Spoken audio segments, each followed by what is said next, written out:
What, April? What did you possibly want to video? Tell us how cold it was.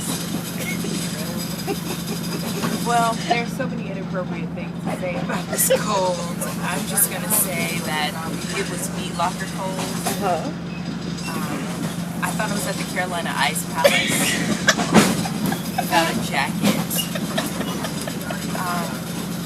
It was pretty bad here, and I'm really mystified that all these Thai people were like happy. You know, nobody was crying, there was no weeping, there was no gnashing of teeth. I was very disappointed in the overall response to the cold.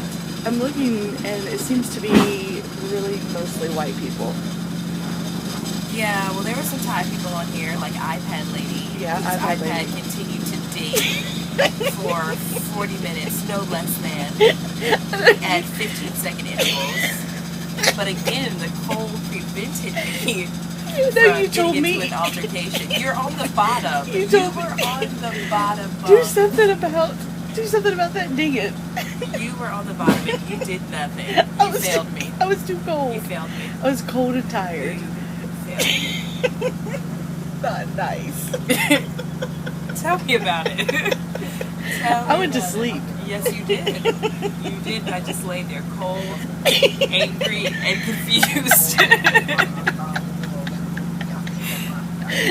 Or maybe cold, confused, and angry, whichever way you want to link those. And then this morning, you were ready to get off at every stop. Yes, I was. Because it was cold. If I had a window, I would have jumped out of it. They don't open. If I had a window, I didn't even have a window, April. If I'd had one, I would have jumped out of it. I don't know. We got interrupted by a laundry man.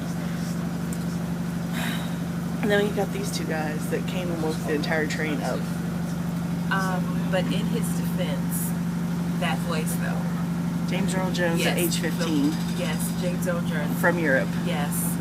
Everyone, I wish that he would talk loudly for you. It's okay. I wish he would talk loudly for you. Okay, anything else from our journey?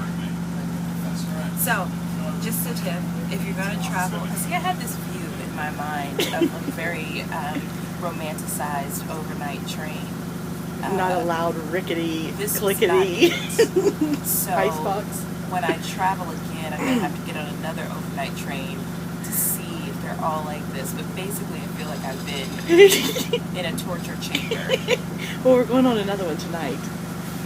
I'm getting on the bottom bunk somewhere because I'm not going to be so close to that AC vent ever again in my life. The last train wasn't like that, though. Yes, it was. It just wasn't that cold.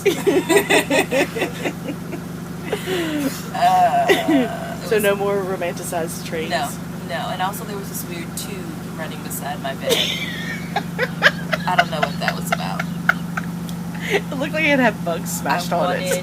I wanted to go in my purse and wipe it off with one of my toilet seat wipes, you know, little moisty towelettes. So you did not enjoy laying in filth? No. Or No. But the best part about it was because I was sleeping, my hives weren't itching. So. And because I was freezing, my heat rash did subside. Well, very good. That's the positive. Always. What just happened? You almost got kicked off the train. The nice gentleman of the train who is handling the business here asked me to give back my blankets. Blankets. Because I asked for two, because that's how cold it was, and I had to refuse. Adamantly, because we don't speak the same language. So I gave him mine. And then I backed into the corner like a wild animal and refused to give him mine. So therefore, she got hers back, Yes. America. But I told him I would give it back to him in Bangkok because I just can't right now. Yeah, he seemed a little concerned that you were not going to give his blankets back. Oh, he wasn't going to leave either, so we were going to just sit here and I was going to not make eye contact. While he stares at you. Oh, yes. That was the plan. That was very awkward. Well, I'm sorry that you had to go through that. Well, at least I got my blanket back. Yes, you did. It was worth it. Well, very good.